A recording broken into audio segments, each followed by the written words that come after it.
Rahayu, rahayu, rahayu. Salam sejahtera, salam kebajikan. Salam cinta kasih selalu untuk sahabat pecinta SP dimanapun sahabatku semua berada. Pada tema Sang Kinasih Satrio Piningit kali ini, kita akan mengangkat satu judul, yakni Numpang Makan.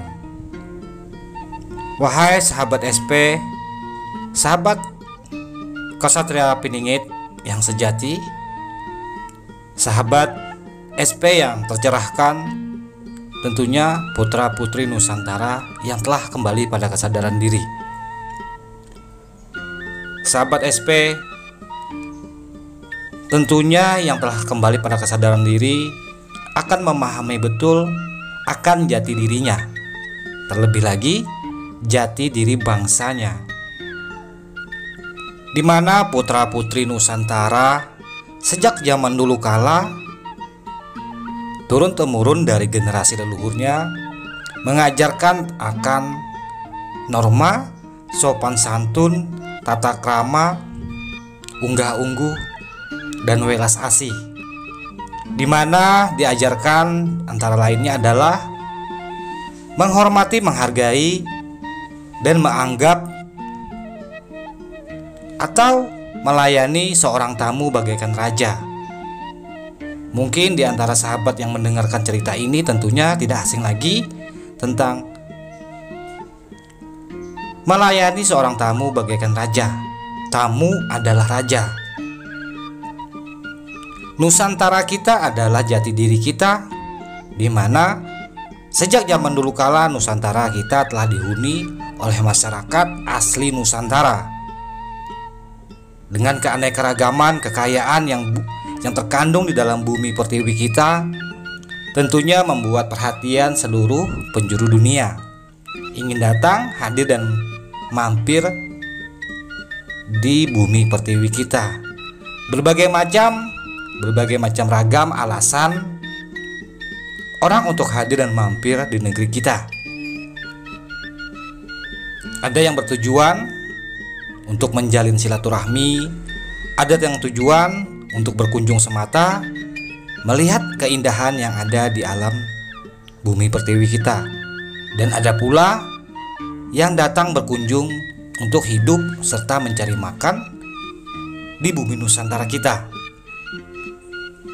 Namun sungguh sangat disayangkan sahabat SP sejati, sahabat SP ku semua, jika kita flashback kembali, kita lihat ke masa silam, kekayaan yang dimiliki Nusantara justru menimbulkan bibit-bibit kedengkian ataupun bibit-bibit orang-orang yang ingin menguasai bumi Nusantara dengan cara menyelinap ataupun berkedok sebagai tamu.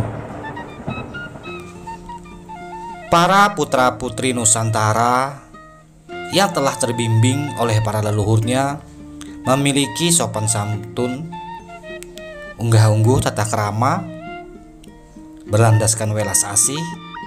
Tentunya mereka semua akan menyambut dengan senang hati kepada para tamu yang datang di Nusantara kita.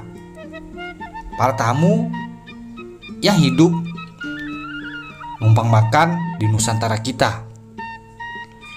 Berbicara tentang tamu-tamu yang datang di Nusantara kita, tentunya mereka juga memiliki adat dan budaya masing-masing di negeri mereka.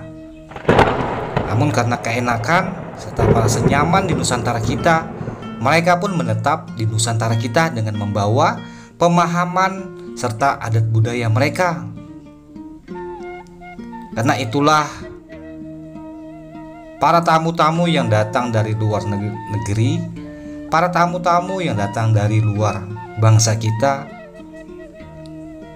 merasa nyaman dan ingin menetap selamanya di bumi Nusantara dan membawa ajaran, pemahaman, serta adat budaya mereka. Tanpa terasa, adat budaya mereka dan pemahaman mereka tersebar luas di seluruh bumi penjuru Nusantara, yang pada akhirnya menjadi bumerang buat mereka dan termasuk buat putra-putri Nusantara, di mana segelintir manusia yang menjadi tamu ini Dengan keegoan, mereka ingin menguasai Nusantara dengan berbagai macam cara, termasuk dengan mengklaim bahwa Nusantara ini adalah milik mereka.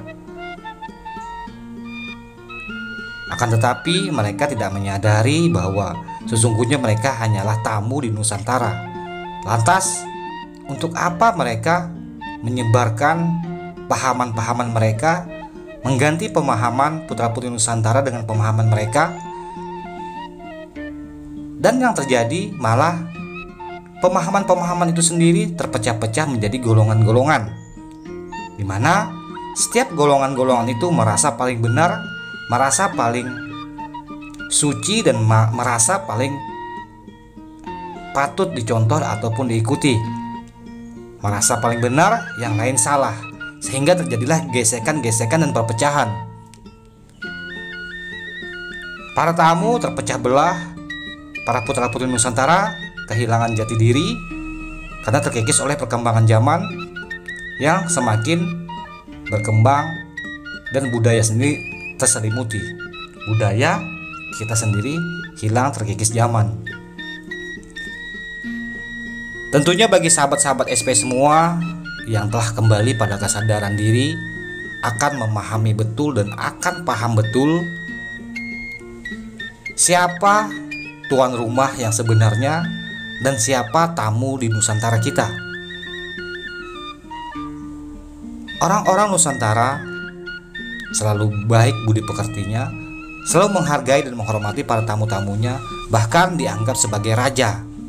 Kan tetapi para tamu-tamu yang besar kepala, mereka justru ingin menguasai Nusantara kita dan mengganti peradaban Nusantara dengan adab budaya mereka. Apakah budaya kita salah? Apakah budaya kita ini tersesat dan memang harus diganti dengan budaya lain? Sekiannya sahabatku semua yang menjadi kesatria Nusantara, sudi agar kiranya merenung kembali dan memahami tentang jati diri Nusantara. Apakah kita tamu? Apakah kita asli orang Nusantara? Ataukah kita hanyalah putra-putri Nusantara yang campuran? Jikapun kita putra-putri Nusantara yang memiliki campuran budaya, pemahaman, tentunya kita juga dituntut untuk menjaga dan melestarikan Nusantara kita. Saat ini kita berbicara jangan tentang saling menguasai, tapi bagaimana kita berbicara saling untuk bersatu padu membangun Nusantara.